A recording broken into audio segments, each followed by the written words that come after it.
The Tree of Love. Written by Barbara Cartland. Narrated by Anthony Wren. Chapter 1. 1815. Shenda brought her stallion into the stables, and, as there was no groom to be seen, she rubbed him down. Then she patted him affectionately and walked out onto the cobbled yard. There was still no sign of the groom anywhere, and she thought he was doubtless in the kitchen talking to the cook about the funeral. She walked slowly, not into the house, but through the rhododendrons that led into the garden. The grass was green, and so many flowers were just coming into bloom.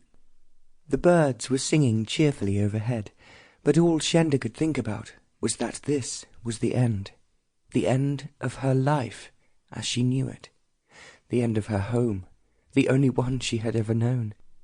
It seemed so incredible that everything could have changed so much since the beginning of the war. Her mother had died not long before the end of the Peninsular campaign, and she realized that she would have to look after her father, who had never been very strong.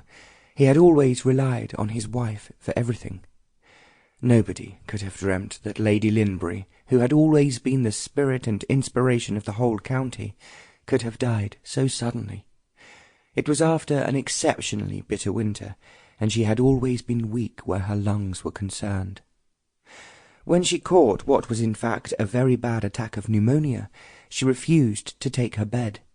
She insisted on continuing to look after her husband and her daughter, as she had always done. When she could no longer move, see or speak, she had reluctantly agreed to rest. But it was too late. The doctor could do nothing, and the nurse they had ordered for her arrived after she had actually passed away. To Shenda it seemed quite impossible that her darling mamma was no longer there for her.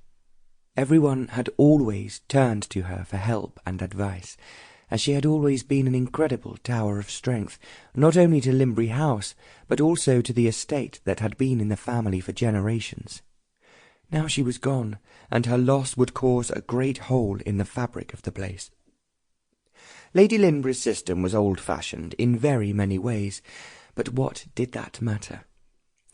As Shenda's brother Johnny had said to her over and over again, "I will alter things and bring the estate up to date when I take over, but for the moment I am quite content to let Mamma do everything she wants." It was not as if he was able to do much anyway, as being in the army he could take very little leave. He had travelled abroad with the first contingent of Wellington's army on the outbreak of war. After he had landed in Portugal, it was impossible at first to hear from him at all, and then occasionally letters came through, yet invariably by the time they arrived they were out of date. Therefore they had no idea where Johnny was, or, as his father sometimes said bitterly, if he is alive at all.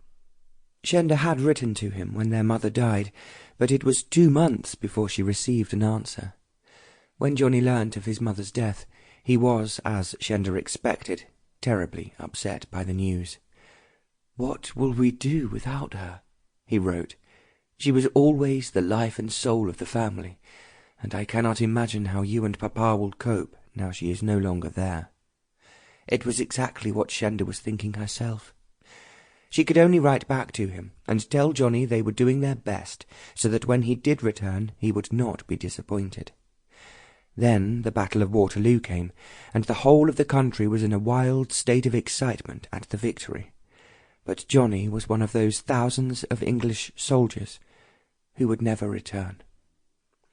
It was hearing that he had lost his only son Shenda recognized, which had really killed her father. Losing her mother had been the blow that changed him into a withdrawn invalid, who seldom spoke and only ate when his daughter more or less forced him to do so.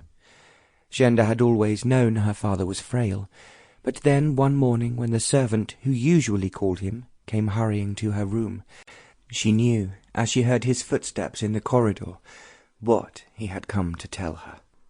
Now, without her father, her mother, or Johnny to guide her, she had to make what she realized was the most important decision of her life. Actually, there was no alternative.